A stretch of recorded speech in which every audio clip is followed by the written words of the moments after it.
All right, so this one is pretty much self-explanatory. India is located in South Asia. They consider it a subcontinent, and it is bordered by Pakistan on the west, China, Nepal, and Bhutan to the north, and Bangladesh and Myanmar to the east. It is comprised of 28 states and has 8 union territories. It is the second most populated country in the world with 1.366 billion people. Now, if we're comparing that to the United States, which has 328 million people, it is 4 times more populated than the United States. And we seem to think that we're pretty populated.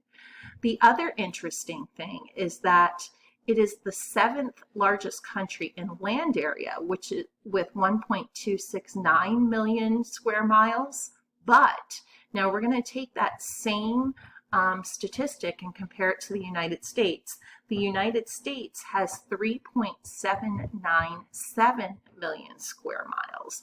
So it's about a third of the size of the United States in land area, but it has 4 times as much people.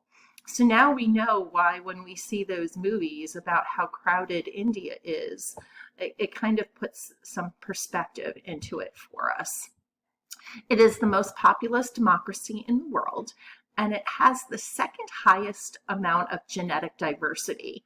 And what exactly does that mean?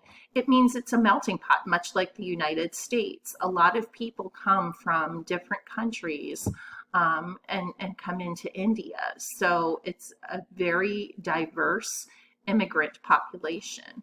And we will see why in the following slides.